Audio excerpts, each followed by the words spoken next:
Yeah, this is a podcast of Nathan, Nat and Sean. Let's go. Hi, everybody. Hi. Big show today. We crossed to Brisbane to get the lowdown from a girl called Stacey on how the floods are impacting her and the city in general. Extraordinary stuff. Yeah. Look, I think we might put in people's biscuits. Should we? Why not? I think people have opinions on biscuits. Because we talk about big things like biscuits, and then we did discuss electric blankets. We did.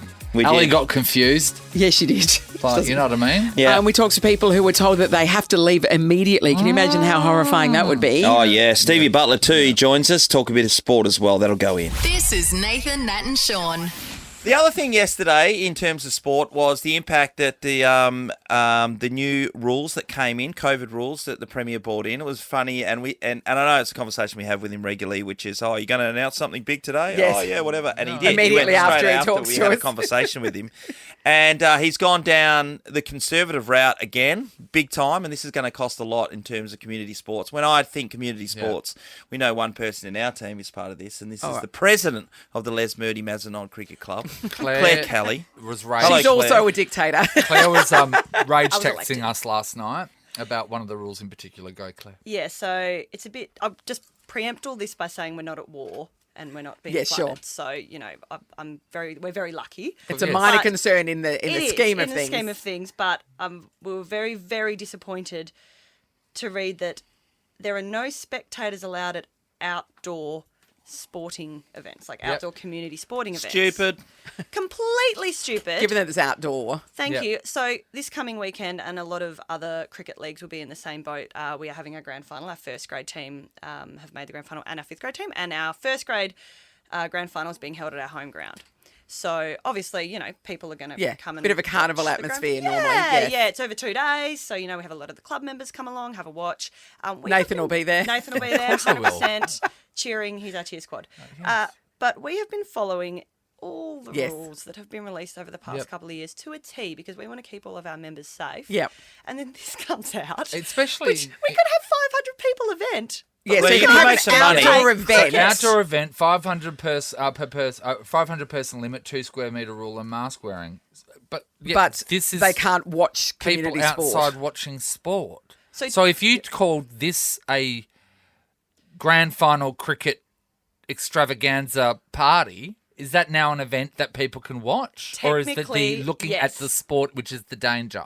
So technically, we could live stream the cricket happening outside of our club rooms, go into the club rooms and watch it on a TV and as an event, and that would be 150 people with then at an 100 indoor event I think could our watch limit it. is 70 because we have the 2 square metre Yes. rule in our club room, so we could technically do that. We Yes. could technically go to the pub and stream it, but we're Chuck not in a allowed. bouncy castle, it's an event. Look, That's all I I'm feel- saying. So I many clubs are going to understand- be in this boat, and it Yes. is so frustrating. Yeah, I understand the rule. I understand what Mark McGowan's are thinking of putting rules in, right? So basically, he's putting in the rules and then makes them strong and then strips them back. This makes no sense. Like when you put the 500 people outside, Yes, that you for can have an thing, outdoor but event. yet you can't watch a community sport, a spectator community sport. That is actually stupid. I feel sorry for the bigger clubs too, and I know that's community sport we're talking about, and everyone's going to be affected with this. So all the local Yeah, it's teams and stuff grassroots like the grassroots stuff, and that hurts the mums and dads and whatever. But Perth Wildcats have been away for months. They Yes. want to come back home and play their Yeah, thing. and there's They've a got people who are 50% cap. vaccinated. 2 vaccinations we were told. Then we all throw in the booster. Boom. We've all done the right thing. We've done it. You should be able to go in at your own risk, Yeah. if you like, to If be you able to go want and to watch go, the Perth yeah, Wildcats. yeah. That's up to you.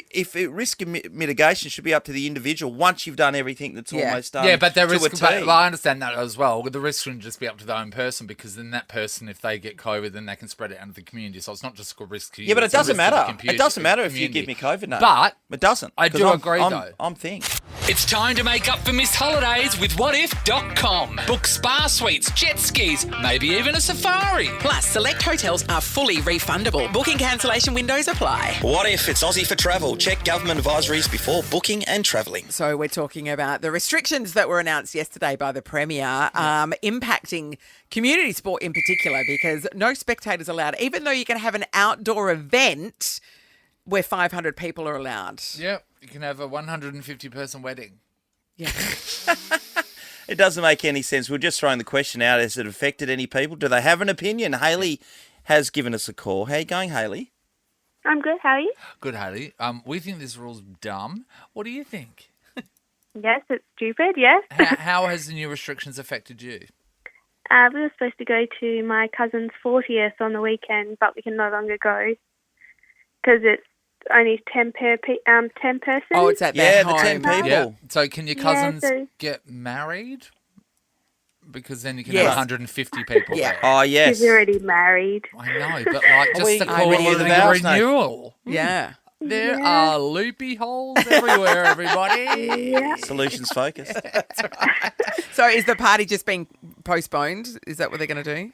Well, I think they're looking at other locations where you can have Right. more people, but yeah, the original plan, Well, they had it a won't be live down the band local and cricket everything. game. So, No. Yeah. no, Or they just so have that's 10 people cancelled. there on the ground and then they live stream it to other guests. Yes. And then with the so and then like say all Just the take spread the turns. spread that was going to be on. Yes. Someone gets dropped. You get might get the coleslaw. Yes. You're Someone right. else Take get the turns. trifle. So 10 people come in. They get 20 minutes. Shifts. Enjoy. All right. Shifts. Off you go. Next. You've been allotted the 9:40 to 10 p.m. time slot. That's the good one. Okay. Yeah. The thing with the major sporting clubs, you would have read that they have to then contact members. Say West Coast has 60,000. Yes, and people say, are just "You gonna can't get, come." You can't come. Well, there you go. Tough, isn't it? Samantha's in Yanshep. Hi, Samantha. Hi. Hi, Sam. How are you Sam. impacted by the restrictions, Sam? Oh my gosh, I'm absolutely fuming. So it's the Little Athletic State Championships this weekend. Oh. So, these kids have been looking forward to it all summer. This is the pinnacle event at the end of the season. And the Athletics West is basically waiting on direction from the government to see if they're classed as a community sport or whether it's just a community event where only 500 people are going to be allowed to attend, Yeah. which means it wouldn't be allowed to go ahead because we would have way more than that at the stadium. So that's are you talking about the number of athletes? Like, so the number of kids competing alone would blow it out? And Of course it all would be. that, and all the officials and all the parent volunteers that have to put it together. Yes. It would blow that out. So it's conducted at the WA Athletic Stadium, which is the venue's west Yes. venue. Yeah. Yeah. So they are still unsure what it's going to be classed under, and they're waiting on direction. Yes. I swear. I'm just so scared that it's not going to go ahead because it got Yeah. cancelled in 2020 before it really needed to be because they just pulled the pin on it when, it was all in the early days. They didn't know about how much community spread there was and everything. And I just feel like it's a repeat of that, and it's just so sad for the kids that have worked so hard. I feel from coming from a little athletics background, I feel like any time there is a sport where you seem like you'll be quicker than COVID or jump further than COVID, it should be allowed. I agree. don't Feel- think you're a health expert. I think so. I think that I'm because with the you. 100-meter I get sprint, it. I get it. COVID's Yeah, but- not going to catch you. No, No, Yes. they're not going to catch the winner, but what about the kid that comes last? Oh, well, then that's it. You didn't win and you get COVID. Like, you know what I mean? And long jump, you jump away from the COVID, Sean. Yep. High jump, you jump over the COVID. Mate, I totally get it. Nathan, Nat, and Sean. So it would be, we've been following the floods Yeah. over in Queensland and Brisbane. It's just absolutely unbelievable. And the people that have been told because their house Yes. is in such jeopardy and their safety and their possessions and everything like that is leave immediately. Leave immediately. Yes. I've never been in a position like that before. And at the same time, in the Ukraine, Australians have been told by our government that if you're over there, grab what you can and leave immediately. in Russia be out as there in well. a flash. So if you're Yep. an Australian in Russia and they're Both. saying and you have no reason Yep. to stay, get out now or they can't help Yeah, you. means of departure from Russia are contracting significantly daily, including through restricted airspace and Yes. carriers who are not continuing to operate. So your window is getting smaller and smaller and smaller. I've never been in a scenario No. ever anywhere, I don't think, where someone has said to leave immediately. Oh no, Few people tell nightclubs, you to maybe? get out all the time. It's not because your life Which didn't depends on happen it. at work. At Mum and Dad's when there was a fire, we spoke to my dad a few years ago when the fire came right up to their doorstep. It was one of those Yes. things where you get told to leave, but then, he's up bloody doing the gutters or whatever, and then it gets to a point where you can't leave. Yeah, that's right. Yeah. But I'd be out of there in a flash, personally. Actually, sorry, I tell a lie. We were told to leave here immediately when the building downstairs was on fire, but then our boss told us to go back. That's right. We weren't allowed in the studio Did we anymore. actually get We told we just should had leave? to do Yes. the show from the boardroom. Balcony. Oh, boardroom, yeah. Because when I got here in the morning, the place Yes. was full of smoke, so you guys weren't here yet. So then I come in here, and the fire brigade said, "Leave immediately. The smoke Hazardous could be smoke. toxic."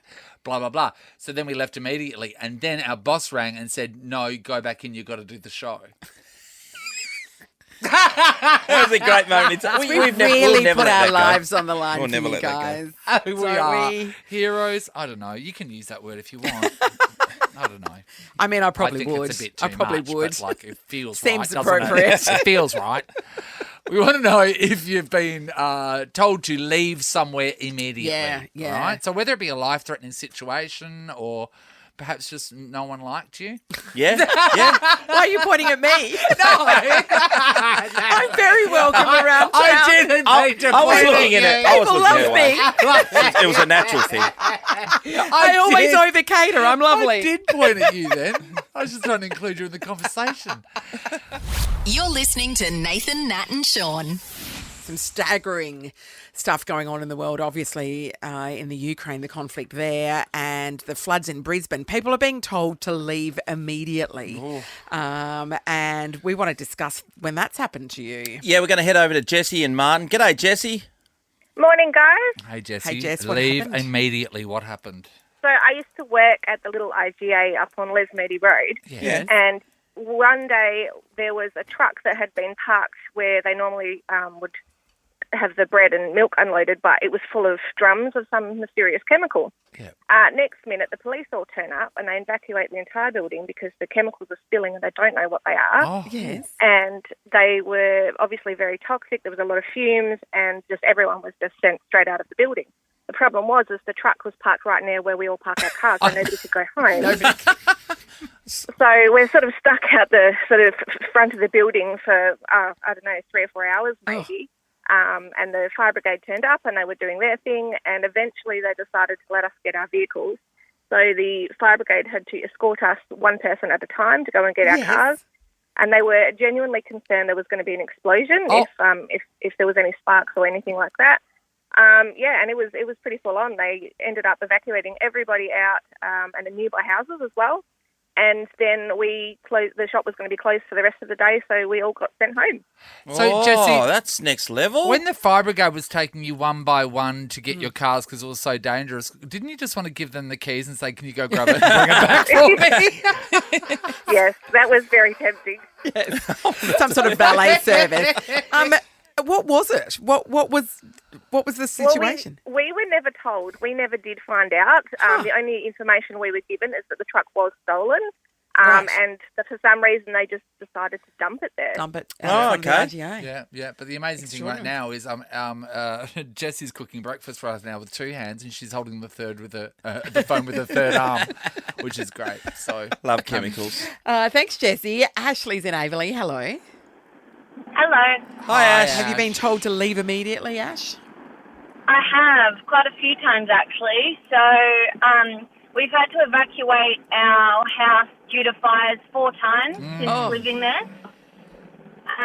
So that was a bit hectic. And at my work, I've also been evacuated for 2 bomb scares and a gun being drawn. Oh my God, Ashley. Your dangerous little life. Let's go to your house first. Do you have a go box now permanently stocked with all of your memories and all that sort of stuff ready to go? Look, that would probably be the smart thing to do. After all these times. I live life on the edge. Oh, you live life on the edge. All right, Okay. so and let's talk about living work life on the edge. Why are you being threatened with bombs so much? What sort of workplace is it? I work within some form of job agency. I don't want to go too Yep. far into it. Yes. But, and so, just dealing with different clientele, and people maybe not being so happy about things. And I guess we cannot control the actions of other people. Yeah. So someone came in armed one day, Ashley. Yeah, that's right. They actually, whether or not, I don't know if he intended to do that on that day or if he just happened to have this gun on him. But yeah, he was in the office with one of my co-workers and he actually drew it on her in an a closed-off office. Oh, how horrifying. Who intends to carry a gun with them at any stage anyway? No, that's right. Not in this country. Yeah. Who automatically puts it on their body and goes, oh, wait, I'll leave that at home today. Yes. That's amazing. Well, that's Thanks, hectic, Ash. Ashley. Nathan, Nat and Sean in podcast form. We're talking about why you might have been told to leave somewhere immediately. Hi, Amy. Hi, how you going? Good, Ames. A bit of a local story, hey?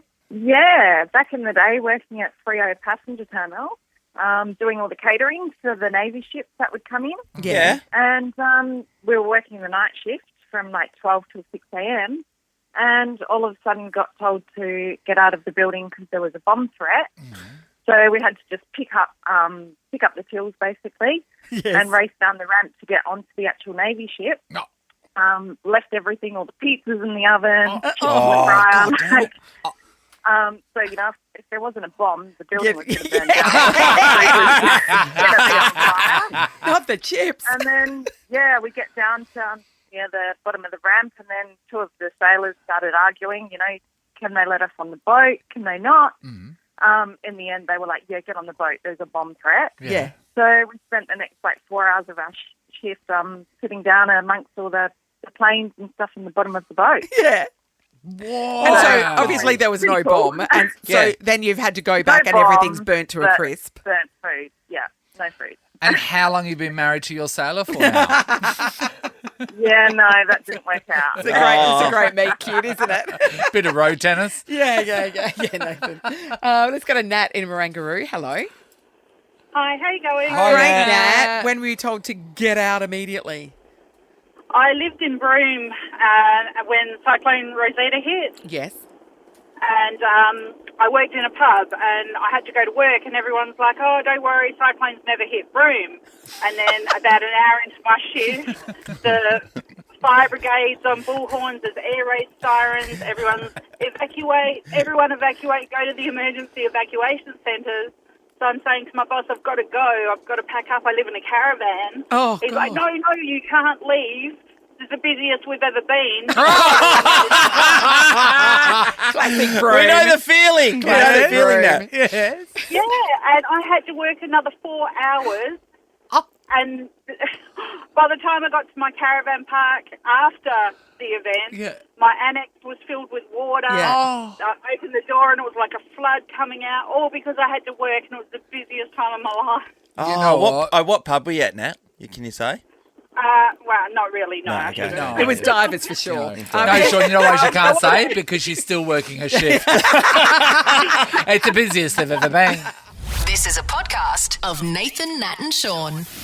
We are just absolutely staggered by the footage of what is happening in Brisbane and also northern New South Wales. Lismore as well has been hit pretty hard. We were just talking before, Nat, about here in Perth, have we gone through something significant for so many days? And we're thinking the fires, perhaps. Yes, but nothing that's impacted the inner city. You know, that's sort of the outskirts or one area. About everything that's along the river. That's what Brisbane's experiencing. Yeah. And a girl that lives right on the river, and so knows firsthand what is happening is Stacey McGregor, who joins us now. Morning, Stace.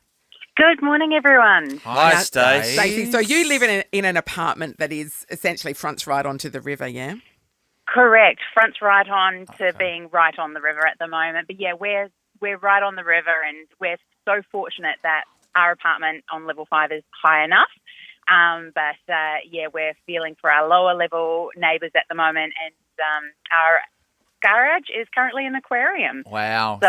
So level 1 is submerged, is it? Or has it gone up to level 2? So level 1? No, the ground floor is, the water is in the ground floor as of yesterday. So I'm just on my way there to check on things and check on the neighbours now.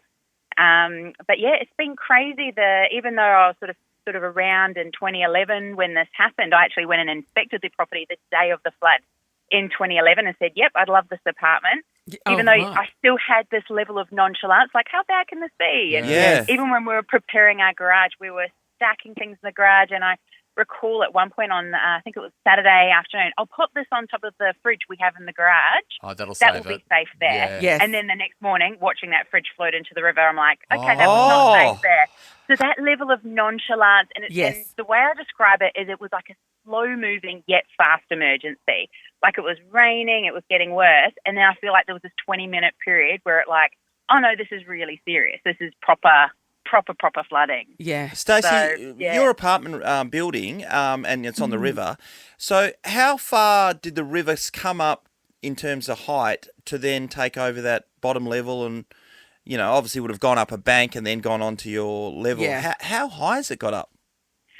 From the photos I've seen, so I've been evacuated for the last couple of days, but the photos that I've seen of my flatmate who's gone back to check on things, he sent me photos where the water is up to his thigh, and he's a 6 foot tall gentleman. So, it's insane. There's some aerial footage that I've seen floating around of our neighbourhood on YouTube, and it's almost unfathomable. Yes. It's really surreal to see that footage. So, and it's been really interesting to see just certain areas that probably the average person hasn't recognised as a low-lying area, because you think, this is streets back from the river. Yeah. And I feel like, you've driven past the street and then 20 minutes later you go back and someone's car is completely submerged. That obviously hadn't thought that was not a great place to have left it. So it's a really unusual emergency that it kind of just can sneak up on you a little bit. Yeah, I know. The garage situation at your apartment block, did everyone get their cars out? I think so. But even then, I knew ours was at the bottom level, so we knew we had to do some preparation work, move our cars. But even then, our level of thinking was, let's put things on top of the fridge in the garage, and then then it's in the garages above our garages. So just that level of not really comprehending how far it was going to go, that this was going to be reminiscent of 2011. So we are so incredibly fortunate. We're so fortunate that our actual apartment is safe, and we've moved all our cars, and we've just lost things that were not hugely sentimental. Yeah. We had a 20-minute window to run them up the stairs. And I guess the real struggle at the moment is just managing that feeling of anxiety and helplessness. And I guess once we can get stuck in and join the mud army and help our neighbours, I feel like some of that feeling of helplessness will subside. But I feel like we're all just sitting and waiting and just glued to our phones. Yeah. Can we talk about the rain? Because, they described it as a rain bomb. I don't think we've ever experienced We've never heard anything that like name. that. Yeah. What was that like? It was just unrelenting rain. And I think I saw our Lord Mayor posted that we had 3/4 of a year of rain in 3 days. But there was some sort of, which really put it, made it make sense in your mind. So there was no let up. There were no periods where it wasn't raining. It just rained constantly and heavily for 3 days. Yeah, God, correct. And we were sort of we were waiting for breaks in the rain because we wanted to move motorbikes and things like that. And you were just waiting for a break that it never really came. So, but also because we were in such problem-solving mode, we didn't really notice the rain so much. Yes. We were just problem solving. Yeah, that's right. Checking on our loved ones and neighbours and helping where we could. Stace, what we've seen trying to stay out of the way. Yeah, of course. What we've seen on the news is that every corner there's a flooded area, and it doesn't seem to be like people are able to move around. You're not able to go too far from where you are. Is every second street still flooded? Well, I've only just recently left the suburb that I had evacuated to, my partner's house now, so I'm heading back to my place. I know the SES and the government has said try not to be on the roads, stay at home where you can, because they obviously just want people to be able to move around where they absolutely have to. So I've a 30-minute drive from my partner's house to my house is taking me about an hour 20 today because I've got to go around the back roads. Yep. But so I'm only just now seeing what the situation has been the last couple of days. I've been the last couple of days I've been following on social media. Yep. As well. Because your apartment level 5, so your place is safe. Are you rethinking where you're living? Because we were talking just before about a lot of the places that over the last floods that happened in Queensland, they got their houses raised. And then that wasn't high enough. And we were just talking about how I've seen a lot of people as well say they didn't have insurance because the insurance premiums are so high. Yeah. And it's just a risk that you got to take. Has this made you rethink living that close to the river? Not for me personally. I've lived there for 11 years. I rent, and it's a share house, and I just love living there. so much that, I mean, in my head, I did think it was a once in 100-year event, Yes. maybe not Now, not so infrequent now twice in anymore. 10. Yeah, they keep saying it once in Yeah. 100 years. So yeah. That's right. And I think that one of the reasons why my content that I've been sharing on social media has resonated with so many people is I Instagram and film from my balcony so much that I feel like people recognise what what it looks like from my place so much that when they saw these changes and how quickly the changes were happening, I feel like people felt like, I know this spot, and I can understand how much this doesn't look like what it's supposed to look like. Nathan, Nat and Sean podcast. Time to catch up with our good friend Stevie Butler. Writes all the great articles for the West Australian. Come in, Stephen. Yes, hello guys. How are we? Hi, Yeah, wonderful. Stephen. Hi. We are wonderful. Look. Sometimes as a journalist over the years, I've seen some needless grandstanding, but I think Oprah Winfrey's got to the top of the pile this year already. Talk to me. I think why? she's on the top of the podium. What's happening?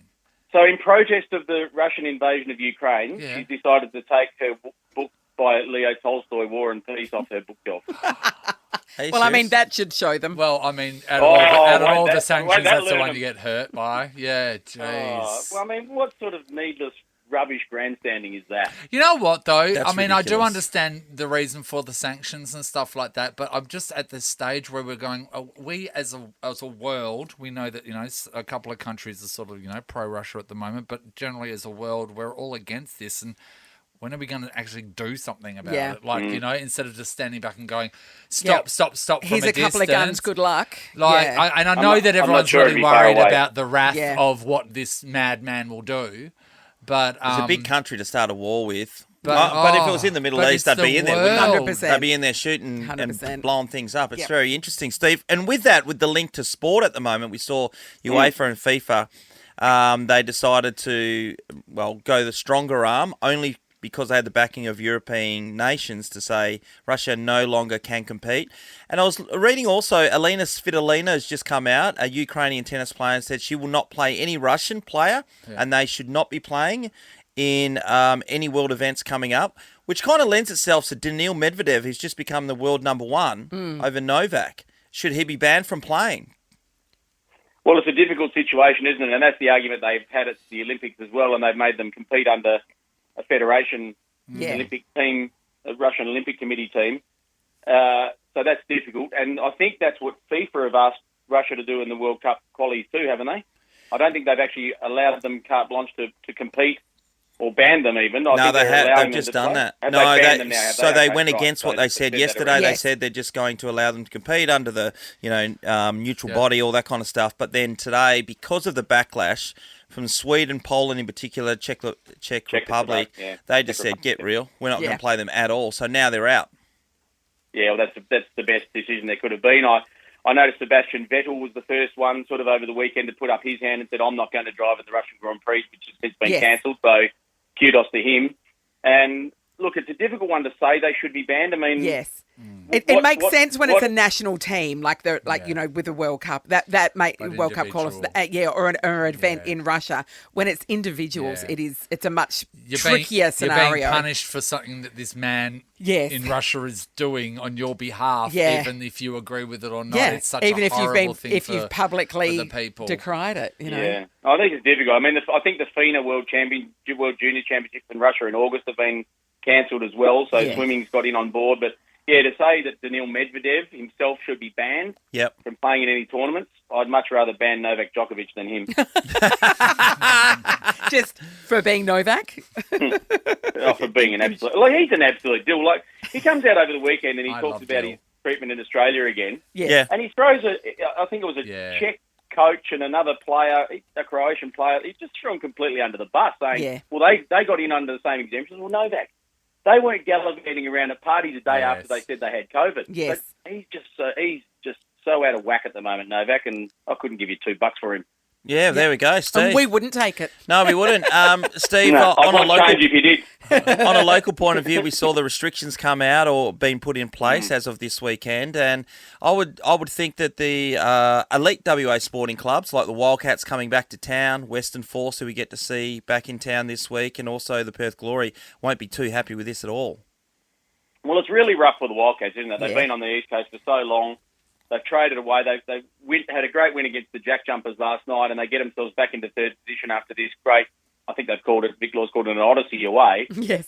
And to come back and not be able to get your house full of the Red Army, I just don't really get it at the moment on what's happening. There's so many mixed messages from our Premier in terms of what we're doing. And I revert to a tweet I saw from former West Coast Carlton player Callum Chambers last night that said, petitioning to have daughter's local netball game switched to Optus Stadium, where it's seemingly far safer to watch 30,000 strangers than it is with 37 people you generally know at Kingsway. Kingsway. I think that puts it pretty well, doesn't it? it? So stupid. It makes no sense. Community sport. A lot of the times you can see where there are rules. Okay, I can see where you're coming from. This community sport spectator thing, it makes absolutely no sense. It is a joke. When you can have an outdoor event of 500 people, it makes you just can't call it community sport. But even with the, I mean, to watch this space, the Bunbury Cup is supposed to be held for the races at Ascot this weekend because they're tearing up the Bunbury track. So under the rules that Mr. McGowan mentioned yesterday at face value, it suggests that they can only have 150 people inside and 300 people outside. Now, for the Perth Cup, under Mr. McGowan's own words, they actually said they were going to have a test event to see how it worked. So they got them in, there was seated service, That's right. Everyone sat down, everyone wore a mask. It was an absolutely brilliant day. The sports minister at the time there was Tony Booty, who said, this is brilliant, we love it, I think it's working, blah, blah, blah, let's move on. And yet we come back to this. It'll be a real watch this space as to whether they're allowed to do the same as they did Perth Cup Day or whether they're only going to be allowed to have 450 people on course, in which case they won't be allowed to open the gates to the public because it won't be cost effective.